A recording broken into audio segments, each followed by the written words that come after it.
Welcome, welcome, welcome to Reaching New Heights with Troy Bell, the city manager, city of Muskegon Heights, where you get to know what you need to know so you'll be in the know. So, thank you so much for tuning in. For those people who are listening on the radio and for those folks who are clicking on to watch us in person, thank you so much for joining us again for our weekly presentation every Wednesday at 2 o'clock on 1037 The Beat. Exciting to be here, excited to be here. And we have a great show for you today. So I am bringing in on folks to help us out with this show, which is I am looking forward to it. Hopefully you're looking forward to it. But before we go into that, just a couple of quick references, updates, information. We do not have a council meeting this coming Monday. Our next council meeting is going to be the 14th of November. If you remember, it's the second and fourth Mondays of every month. So in the month of October, we had 5 Mondays. So we had 1 week where we didn't meet. And so we're skipping a beat on that. And then we will be connecting again on the 14th of November. So looking forward to that agenda. Number of great items on that agenda. I want to make sure that staff and residents and anybody that's interested, stakeholders, that you join us. We shall be, and more than likely, talking about the budget. And that is an important issue that all of the stakeholders from Muskegon Heights should be aware of.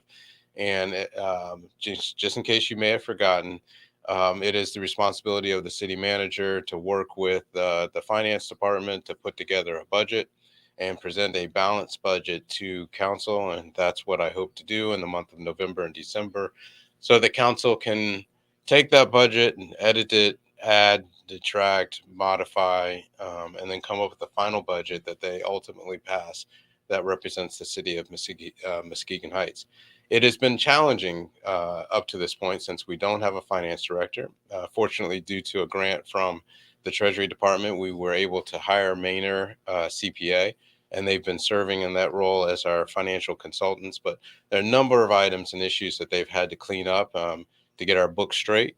And I won't go into all those details, but suffice to say that there's a lot of work that needed to be done to get us to where we are on a good foundation, being able to move forward.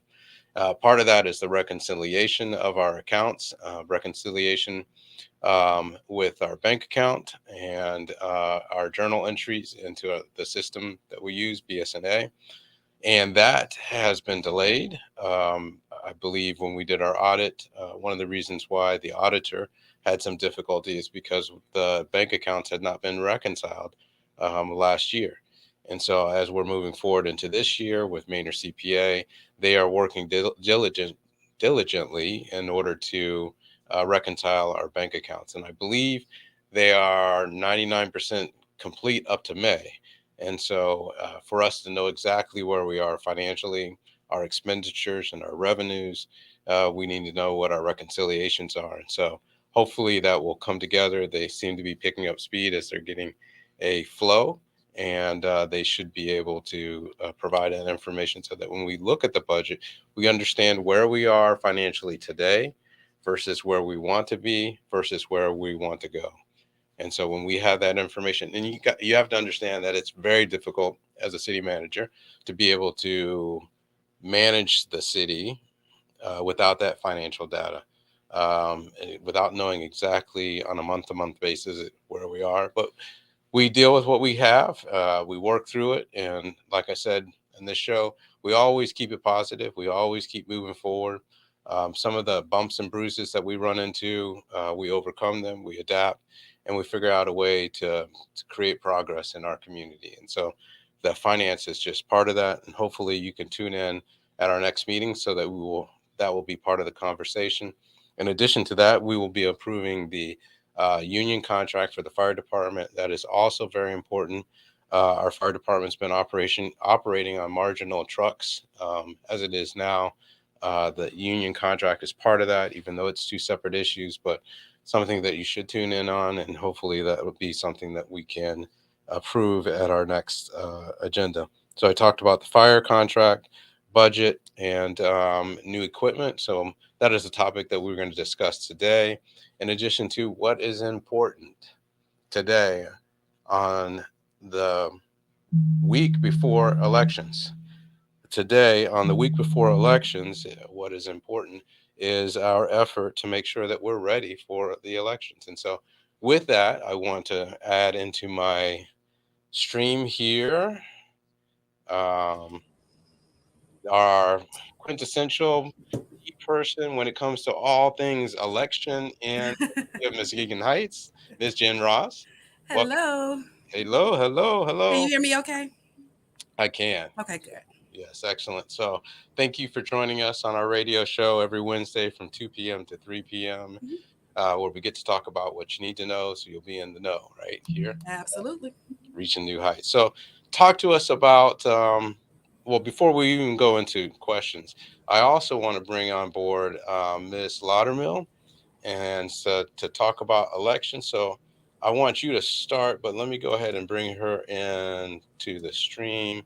I know Miss Laudermill. Welcome, Miss Laudermill. Oh, you're on mute. He's muted. Yep, we got to unmute. Hey, how are you guys doing? Good, good. Good. Welcome to the show. So I was just introducing Miss Ross, and again, Miss Phyllis. Thank you very much for joining us. We are talking today about what's important, and the key thing that's important is about elections. And Miss Ross was just going to tell us a little bit about why elections are so important to us here in the city of Muskegon Heights.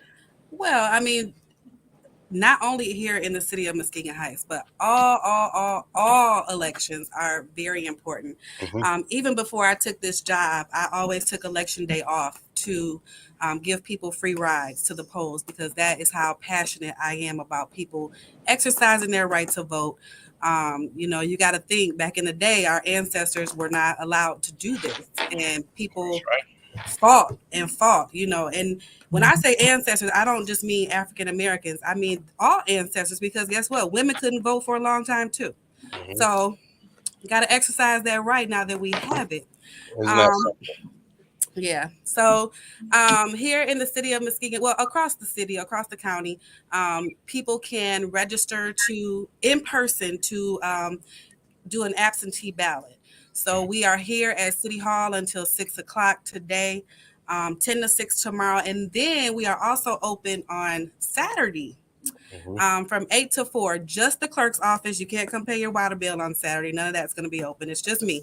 Just the Um, clerk. City clerk's office, all things elections, right? right. All things elections. So just me here. And you can come in and, again, in person, get your absentee ballot and make sure that your vote counts for this Excellent. election. And this election is beyond the importance of voting, Hmm. which is always important because without a vote, you don't have a voice, and without a voice, you don't have a vote. Hmm. So, like you said, across the county, that's something that's critical. And I remember when I first started as a youngster, which was just a couple of years ago, down in South Florida, right? I started off with just a car and taking people to the polls. Yep. Yeah, the whole get out the vote thing. And Yep. the next thing I know, I was knocking on doors and ringing doorbells and ducking and driving and trying to keep people tied into the elections while I stayed alive. Same. Same. I have done all of that. Knocked on doors. Mhm. Did the caravan. We go down the street honking the horns and Right. handing out signs. So I've done all of that previous to taking this position as clerk. So Right. um, definitely got to understand the importance of just making sure that your voice is heard and making informed decisions. So this is the governor is up for election this cycle, along with other state jobs, secretary of state, um, uh, state attorney, Mhm. attorney general. And then, that trickles down to local positions. We have some judges seats up here Mhm. in Muskegon County. So a lot of important things. Right. Well, I was going to ask Miss Laudermill, do you know, can you share with us some of the folks that are on the ballot this year for the elections? I know you wanted to talk about a little bit about that. So Why is that important from your perspective as a business owner in Muskegon Heights and business owner in Muskegon as well, and as a resident of the area? Well, looking at who's on the ballot, I'm sitting here thinking about, I've been out here since I was 16 and I'm going to be 64. So that's 48 years. And Oof. 48 years of no change. So I'm looking at Miss Jen Ross, who, you're right, you've been out there for a long time. And so if you think about how long I've been there, and as whether we're Democrats or Republicans, if we're not tired of this same old thing, I don't know what else to do. So when you call the names of who's there across the board, we have some Democrats there. We have our governor. We have Terry Sabo. We have John Bumstead. We have all these people that are now bowing for our community. And interesting today, someone approached me about free choice.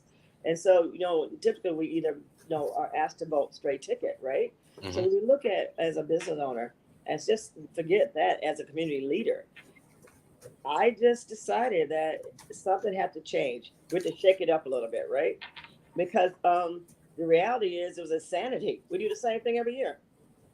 We vote the same way every year. It's the same question. So today, when I'm out, the governor was here today, and we were talking about the election. People were there, and there were some people that was asking the question.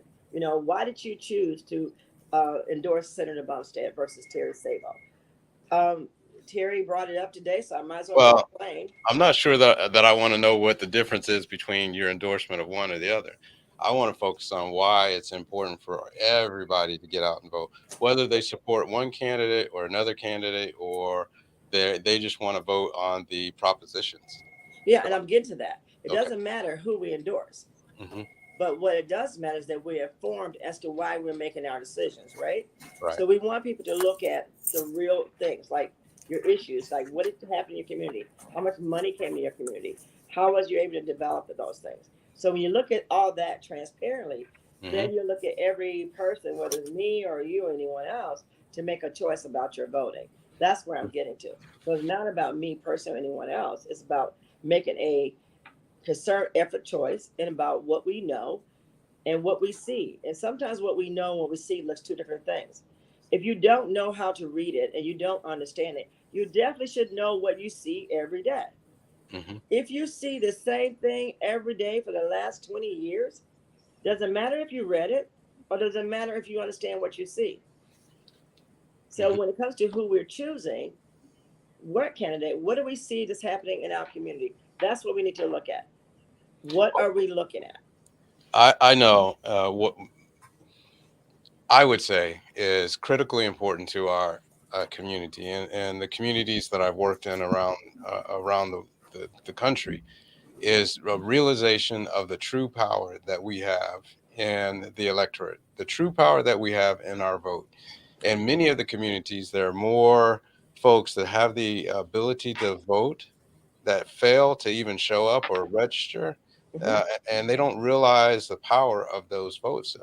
And when you sit down and you look at how many Republicans there are, how many Democrats there are, if everybody came out and participated, typically the participation that we get is about 10%, and we're lucky to get 10%, which is ridiculous.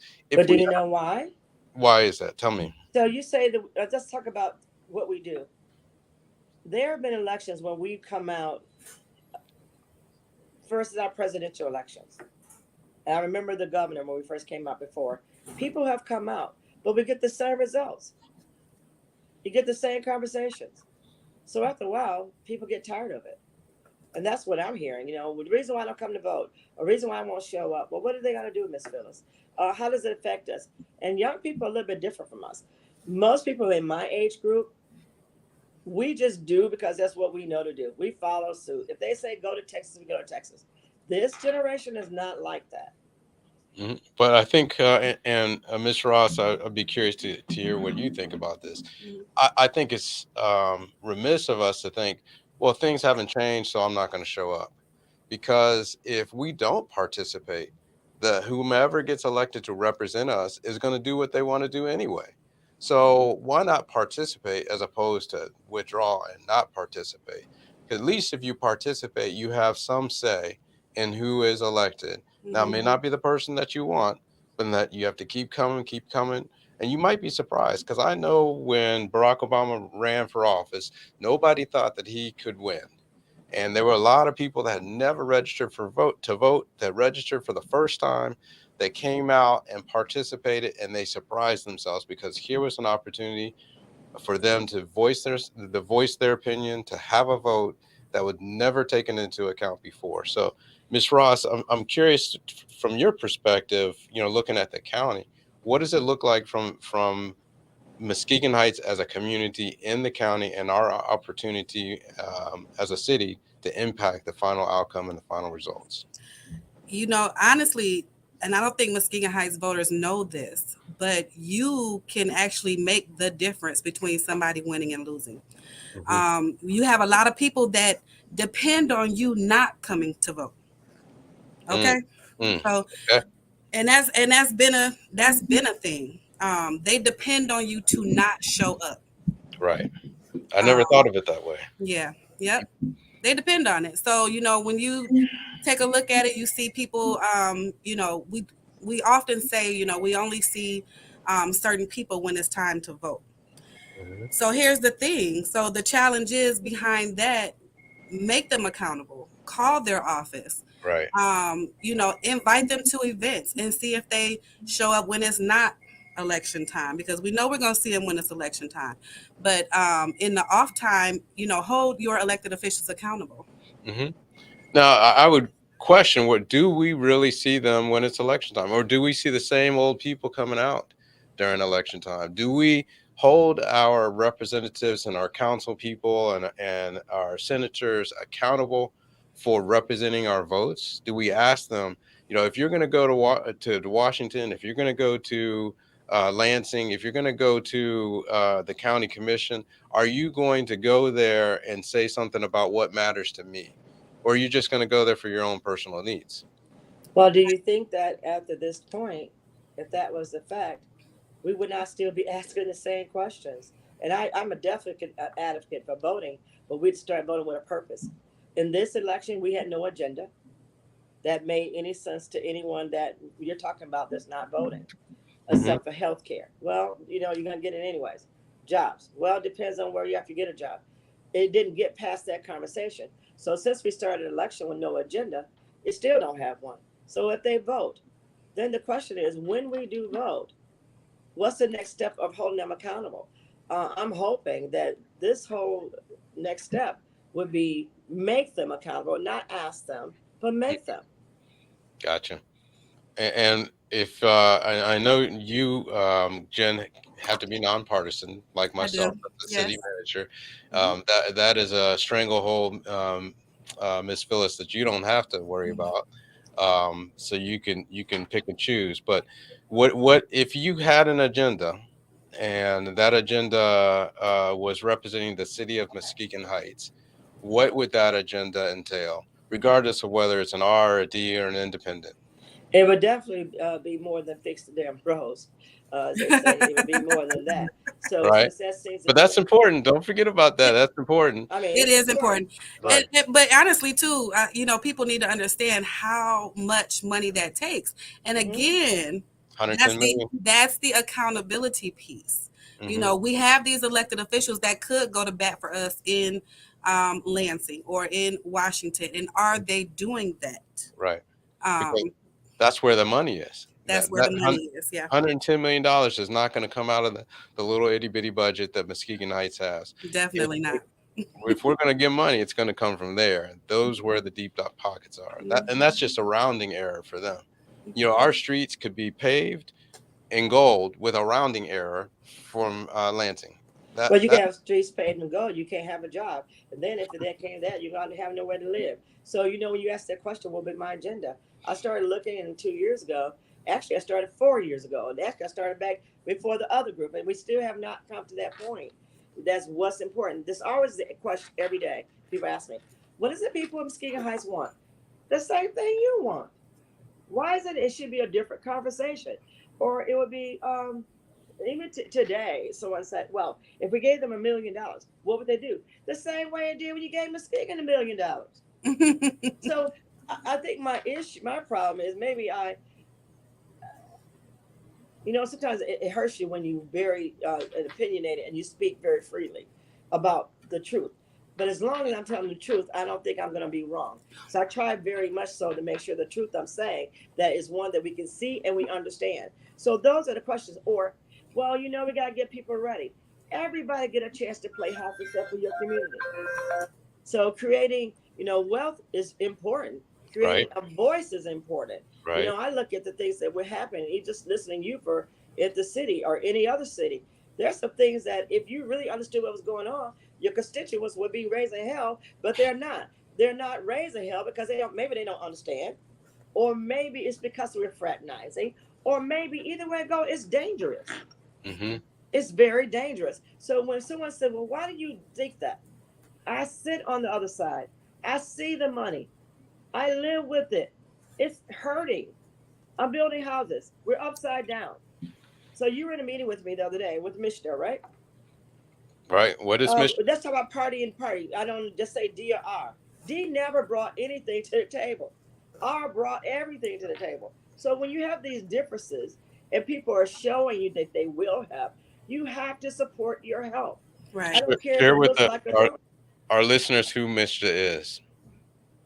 Mr. is Housing Authority. We met with them Michigan State about Housing monies Authority. to bring into our community that is in Muskegon and other communities that I work with around the state Right. that we need.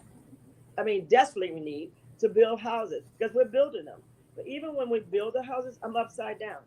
And I'm upside down, some because of the value. Two, people don't have the money to come to the table. It goes on and on and on. So one of the things that, and I have to call the name because he helped that. And I mean, it's unfortunate that he's running, but Senator Bumstead brought that to the table. We've been working on this for almost 5 years before you even came. So it Well, does make a difference about politics. And you say, what's my agenda? To build Muskegon Heights up, to make sure we have jobs and development, make sure that we have businesses, to make sure our kids have healthy zones. So whoever brings that to the table, mhm. bring it, but it has to start with us first. So We demand those things. I heard you mention building new houses, which is incredibly important to the city of Muskegon Heights because without houses, we don't have a tax base. Without a tax base, we can't provide services. And if we can't provide services, we can't pave the roads or parks and Do rec. anything. Get a voted or whatever. Yes. So Yeah. I'm getting some background noise in here. Good. 'Cause I- Yep. Could you mute me? Somebody just walked in. Okay. So when we talk about I ain't got no. there you go, got the mute. When we talk about bringing an agenda to the table, I would say, at least from my perspective, the most important thing is first and foremost is we have to get rid of the school debt. That's got That to has to be first. be. So one of the things about school debt we discussed, and so I spoke to Nate, and so we're looking at an agenda with Lieutenant Governor is how do you entice people to come into the city that don't think that there's no value. So one of the Right. things that we're looking at doing is rolling out adoptive lot save community means adopt a family, and so we are looking at with Health West adopting families in Muskegon Heights so that they will want to live here, but also they would look at this more of a healthy community to make it safe. Also, they will give them a voice so they can speak loudly about what they want and be well informed. So if we commit to investing into the school first, we commit to means us as business owners and my partners, making sure there's a safe and sober village, right? Then I'm going to hopefully that the city, along with the constituents and along with whoever wins this election, will fight with us to get that debt relief. Because if you build, it's about a tax base. The average house, if you look at, is 220. Look at the taxes on that new home, what it's going to be, and how unaffordable is it making it for me as a developer. How hard as it is for me to have an area where I'm fighting with, inspections and getting things there just so we can level the playing field. People don't look at all those different dynamics that comes into building this city. So, That taxes is crazy. so number one is getting rid of the school debt, and if we can get rid of the school debt, we can reduce the taxes. Most definitely. Number two is building the tax base of the city. If we can reduce the taxes, we can start. This is what I'm hearing. If we can reduce the taxes, that'll make the houses that we're building even more attractive. They're Yes. attractive now, but even more attractive.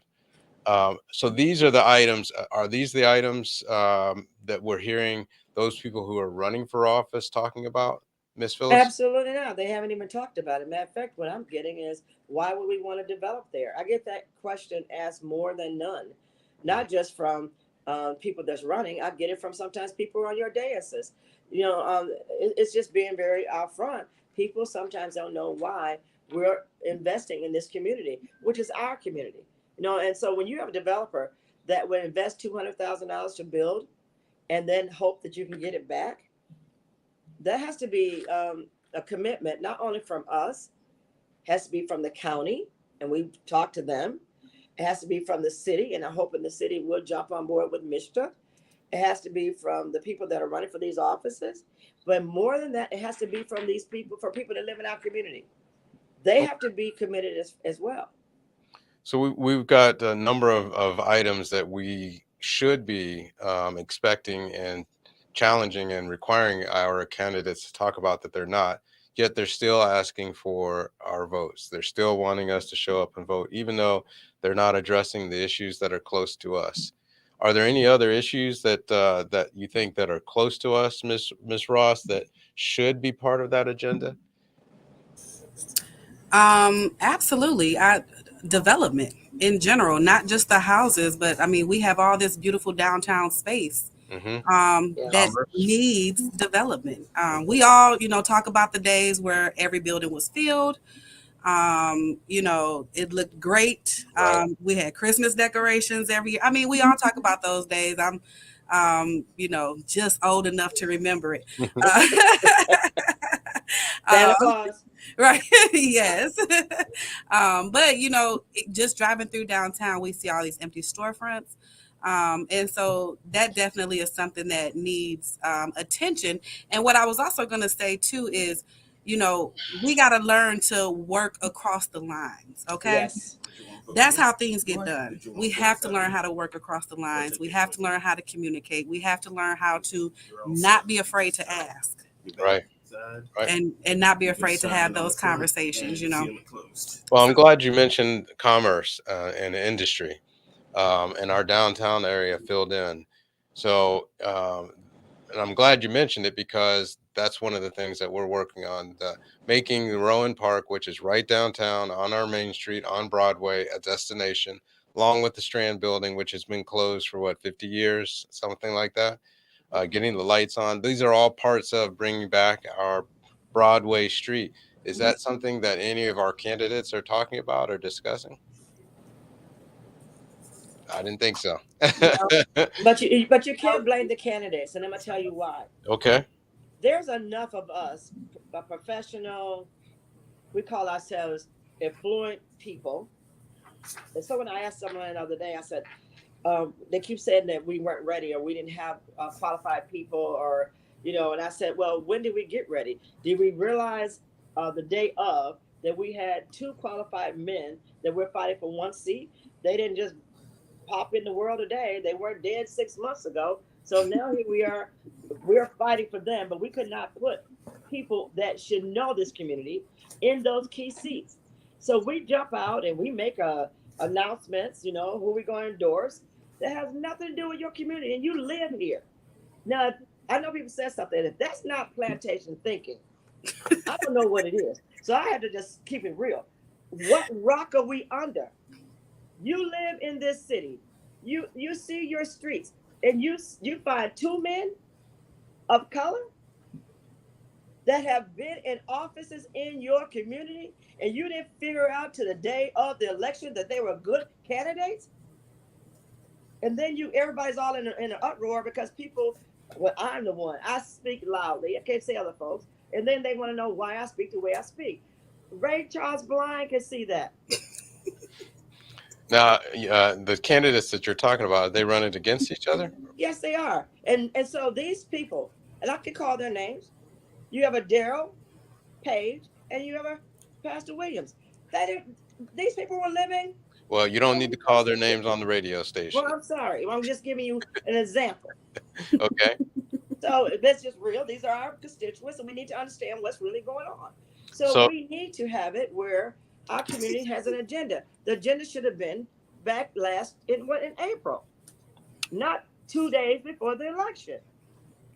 well, what I don't want people to do is not show up and vote, not participate, and then be upset because whomever is representing them doesn't look like them and they didn't take a part in the process. So I if you want people to show up to vote, but I want them to be informed voters. I don't want them to check no box. I don't care.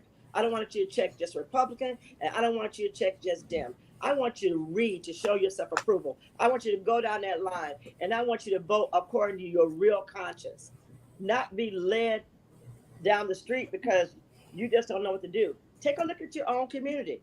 educate yourself. Educate yourself, yeah. Read. Right. As they say in church, to study yourself to be approval, a workman that needed not be ashamed. We're so ashamed because we don't read. People say, "Oh, just vote one way." Why? Well, what are they gonna do? Yeah. To that, Especially too on these proposals. Make sure you are doing your research. You Most can go definitely. to the state website, Secretary of State website, and the information is there to, for you to educate yourself and make an informed decision on the proposals as well. And then also judicial candidates. Yes. So those are nonpartisan seats. So you do have to go down and And vote check your box. individually, and but vote individually for those people. So Well- again, make some informed decisions and do your research. thanks So, city again. manager, for- what can you do for the next 7 days? So I'm going to challenge you. You asked Well, me. we'll come back to that, but I wanted to bring it around to Ms. Ross and talk about some of the things that you're doing to bring out more voters that has not been done in the past that you are bringing to the table. So we were able to go out to the community. We went to meet the people where they are. And shout out to the Housing Authority and the housing developments here in Muskegon Heights that gave us space for free to not only register their residents to vote, but also to have them fill out the absentee application and receive their ballot. And so just a small way to try and help increase voter turnout. I will be mobile officing tomorrow on my not tomorrow, I'm sorry, on Friday on my day off. I will still be working. You mean clerks get a day off? Yeah, well, not right now. Not Right. during the election. Right. Not during the election. Mhm. So again, I'll be at the US Cafe. I'm not sure of the hours yet that I will be there, but at this time you have to register in person to vote because it's within 14 days of the election. So also, same thing with the absentee. I would suggest coming in. You can't do the application for absentee online anymore because it's so close to the election. So, we know snail mail is still a thing. So just come in person and take care of it in person. Again, Saturday, I'll be working. Right. So I'll be here at City Hall from 8 to 4 for anyone who still wants to make sure that their vote counts. So were you only at the Housing Authority, or what locations did you take the mobile voting to? We went to East Park Manor. We did Columbia Court, Excellent. Summit Square, and the Roosevelt apartment complex, the old Roosevelt School. So the managers of the buildings were so pleased and just excited to have us. And one of them cooked chili dogs, and I mean, they really appreciated the effort coming from the city for that reason. Sure. So did you find that there were people that weren't registered to vote that you were able? Yep. That's beautiful. That Yep. is a beautiful thing. Excellent. Can you come down to the hotels? Oh yeah. Oh, I don't know if I have time. But maybe we could coordinate a van or something where Yeah. they can come Because out. one of the things we had, people were saying they could not get to the city, they didn't have a ride. So Yeah. I had asked our pastor about using the van, Mhm. but definitely we want to make sure that they are informed and they do get there to register next couple days. Yeah. Okay? So yeah, if we can maybe coordinate a van to pick some people up on Saturday and bring them out to City Hall, that sounds And we good. can do all three hotels, mines, which is Lots Landing, and you can do the Clarion and theirs, and you can kind of do a stop, because Okay. I'm sure there's tons of people down there Mhm. that would love to vote that is not registered, because they're displaced, and so it's gonna be a good way to make sure. So that we can be clear, at this point, we're past the 14 days. Mhm. So you have to come in person, Yes. and you have to pick up an absentee ballot, and you can fill it out there and vote there, or you can take it home with you and bring it back, Yes. or you can drop it in one of the drop boxes, right?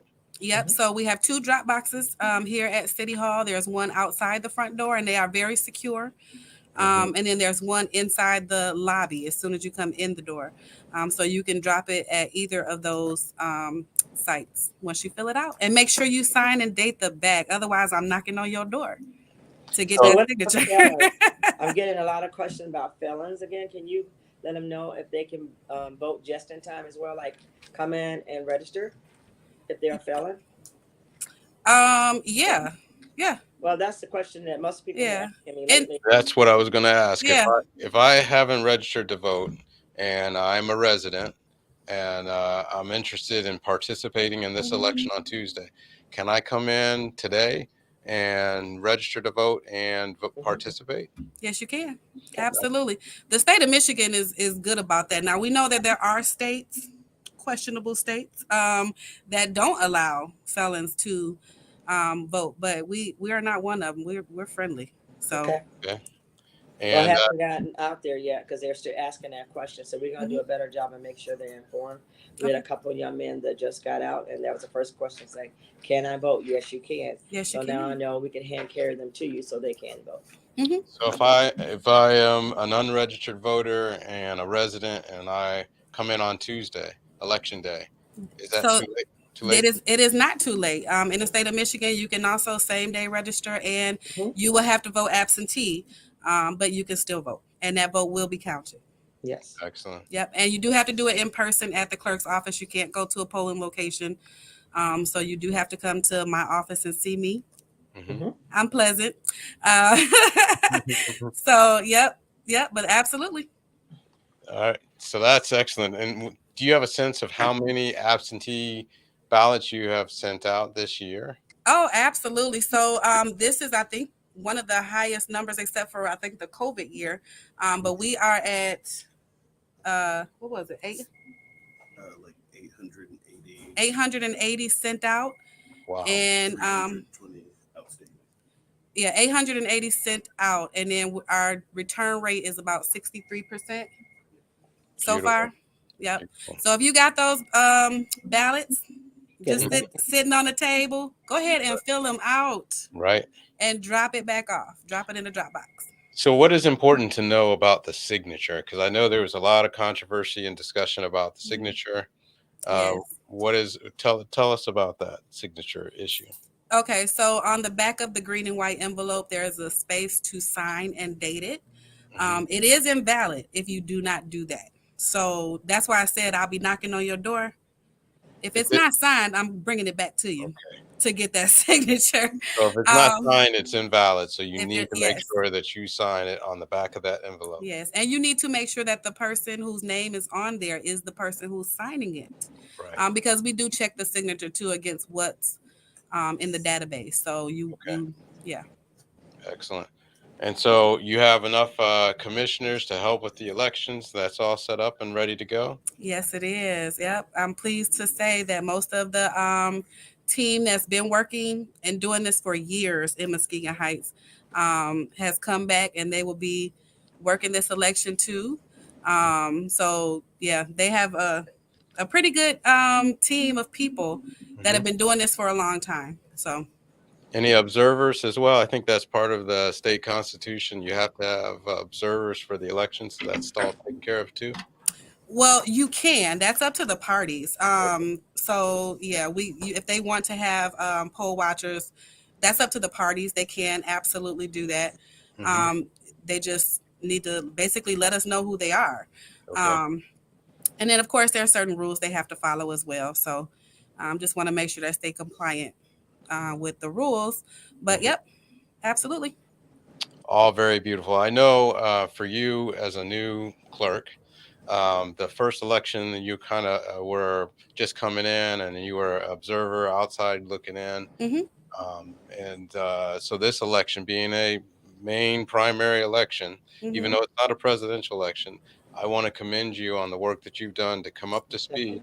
Definitely. There Thank were you. a lot of folks that were naysayers that had things to say about your inability, your perceived inability to be ready for this election. Hmm. And I just want to point out that not only are you ready for this election, but you also did some things that had never been done before.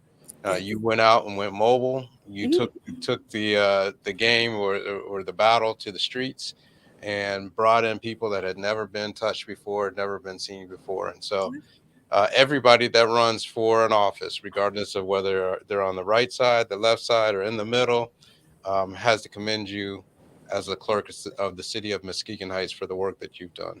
Well, And thank you. Thank you. I also, I mean, got to give a huge shout out to the county clerk office because they're picking up the phone. If I have a question, they're very, very helpful. And then as well as the city of Muskegon, that's where I worked the primary Mhm. down with Ann Mish.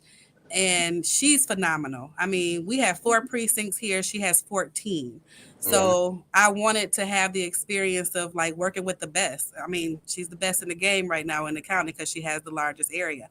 Right. So I was with her from the time the polls opened till after the polls closed um, during the primary. So I just want to again thank her and her staff so much because they run their office phenomenally. Excellent. Mhm. Well, as you probably saw, the mayor is joining us here. Welcome, Mayor. Thank you, thank you, thank you. Glad to be here. And just quickly, I want to echo what you've said already about the new clerk stepping in and taking the ball and running and Hmm. scoring. Quite honestly, she's done some creative things, and that's what we need in the city of Muskegon Heights. In light of the many difficulties and challenges that we have, and with budgets and many other things, we have to be creative in our ways to get things done. Mhm. And that's exactly what she came on board and done. It's been creative and taking the battle to the folks where they live and with this registration drive at the complexes. That's a creative way of doing this job that we need.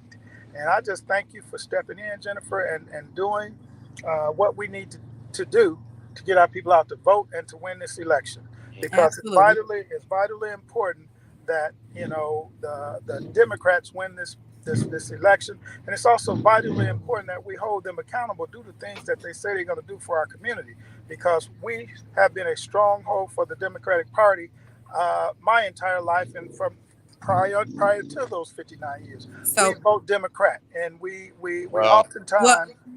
so before you go any further, Mr. Mayor, I'm gonna go ahead and get off because I do have to stay nonpartisan. mhm, So, right, right. Go um, ahead on, get off there. And so on that same line, we have to stay nonpartisan on this radio show. yeah. Okay. But All right. Well, thank you for reminding me. 'Cause I, you know, Don't feel bad, Mayor. They had to remind me too. So but but it's important that we vote our conscience and vote our yeah, hearts and vote what's best Yes. for our community. That is, Regardless of who you are voting for, the purpose of this is to inform people to go and vote. there you right. go. Thank you. And Yeah. before we Vote, let vote, you vote. go, Miss Ross, do you recall the 3 propositions?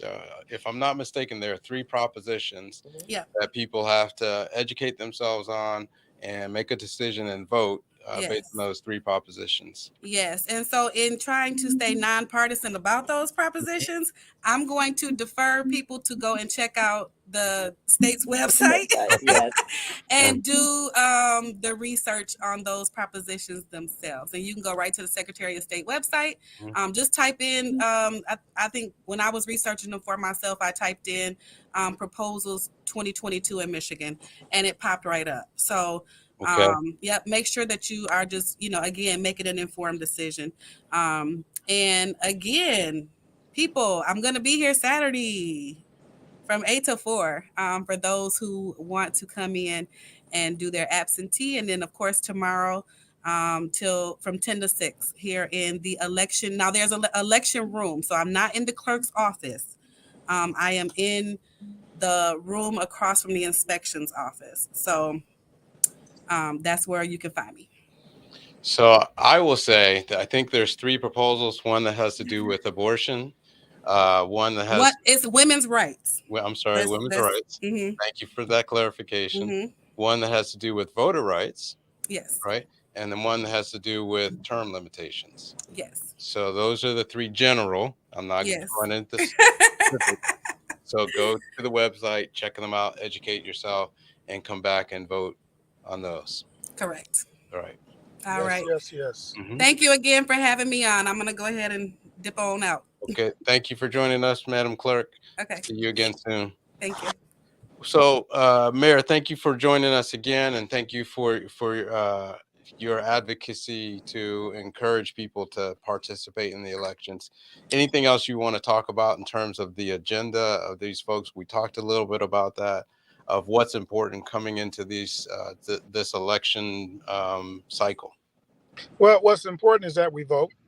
Mhm. Because I will say, there is an extreme agenda on the other side that just does not match the needs and concerns that we have in our communities, and we have to vote for the party that I think that we think will best serve our needs, Mhm. and I would have to say that is the Democratic Party. However, we do need to have some conversations about the needs of our community specifically. And start to hold those that we elect accountable to do the things that they say they're going to do before we vote for them. Mhm. And once they get in office, we're the forgotten population, and that's just not right. It's not fair. And we have to send people to Lansing that we feel will represent our best interests and bring forth things that we need back to our community. So there's some conversations that we need to sit down. But one thing I must say, and I'm sorry, I must say, if you want our citizens' vote, you cannot ignore the leadership of this community. You cannot not come to our council meeting and address our council and tell us what you want to do for our community and expect that you will get strong support from the community. And I just see, and that's just unfortunate because that has not happened even when invitations have been put out to those that more than likely will be our representatives. But that's some things we're going to have to talk about and address within the Democratic Party going forward. But I think that it's more important that we vote to put someone in office that we can have those conversations with and feel that comfortable with knowing that those issues will be addressed and brought forth to the table at a higher level. And I know that you were, and I apologize for interjecting. But one of those agenda items that you're talking about has to do with the school system. Oh, absolutely. The school debt is critically important to the citizens of Muskegon Heights. That debt be forgiven. It is a $40 million debt hole in our community. And when the emergency manager came on in 2012, that debt was $12 million. It is now, and all they were tasked with was paying down, taking the taxes that the citizens of Muskegon Heights pay for the school millage, and taking those dollars and paying down the old debt from the old school. Well, if that's all your job is to do that, then how is it that this debt is swelled to $40 million? That's a lot of things in there that a lot we don't know about, but it's now $40 million. So to answer that question or to make further comment about that, and before we can get our own public school back, according to what's in place, that debt must be repaid. And I'm here to tell everybody in the city of Muskegon Heights, we will never be able to pay that debt. And all these consultants and all these people being brought in and making all this money to so-called advise us and tell us what's best, they ain't telling you the truth. If we want our school district, we must pay down the old debt. But to pay down, we cannot pay down the old debt. It will never be repaid. So what must happen? the debt must be forgiven. So Like those are the, conversations we got to have moving forward, because the school And district is vitally important to this community, and having one in this community is vitally important. And those are, and now and we're it, not asking for something that hasn't been already done for other school districts that look like ours. that's what I was Detroit, about to that's say. right. All we're asking for is the state legislature, the powers that be, to be fair to my community. And why should they be fair to the city of Muskegon Heights, just like they were with the other communities? Let me tell you why. Well, the city of Muskegon Heights, like unlike all of the other communities across the state that looks like ours, Detroit, Pontiac, Inkster, Romulus, Saginaw, Flint, Highland Park, Ben Harbor, all of these communities have had a city emergency manager come in to And manage we their did not. operations. The city of Muskegon Heights has not had that. So why? Mhm. Because they made the hard and tough decisions to make necessary cuts to keep the power, the integrity of the community, and allow the citizens to have the power to vote for who they want to lead. Well, when an emergency manager comes in, you don't have that authority. You don't have that power. So we made the cuts that were necessary, cutting police staff and fire staff. And what happens when you do that? Well, when you cut police staff, crime goes up. But the bottom line is we maintain the finances of the city and maintain the right for the citizens to vote. So when we talk about that, having had the fortunate having it had not having an emergency manager, that should be some consideration given to that fact when you're talking about erasing the school debt, because some of those that debt that has been erased in other school districts, they had the same problem too. Sure did. And here we are begging for assistance and forgiveness of this debt. And that's why when we talk about what we want to hold accountable for those people that we send to these offices, they have to be talking about exactly what you just mentioned, the school debt.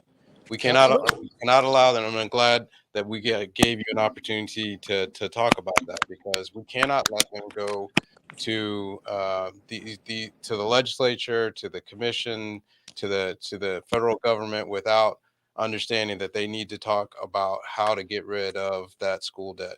When these other communities got their debt forgiven, the state was not in a surplus. We're in a surplus now. So this is low hanging fruit for the state. So I'm glad that we made sure that you had an opportunity to touch on that, because it is relevant to the fact that we're sending people to these places on Tuesday when we vote. Well, Mr. Mayor and Yes, Mr. ma'am. City Manager, the reason why Detroit and Pontiac was so aggressively, they had one voice, one voice, one voice. So no, we don't do that very well in this community. We pick and choose how we speak. And so one thing about people that we get elected and they know how we do very well, we speak different languages. And so whereas we may be very adamant about that, nobody else is speaking it the same way. So what is our goal after this election where we had no agenda, no voice? What are we going to do to make sure we move that? Because if we don't have one voice, again, nothing is never going to be done. I appreciate that. And we are unfortunately at the end of our show here at 3 o'clock. So we need to wrap it up. And so I'll give you a chance, Mr. Mayor. Any final thoughts in the last 30 seconds that we have here? Yeah, sure.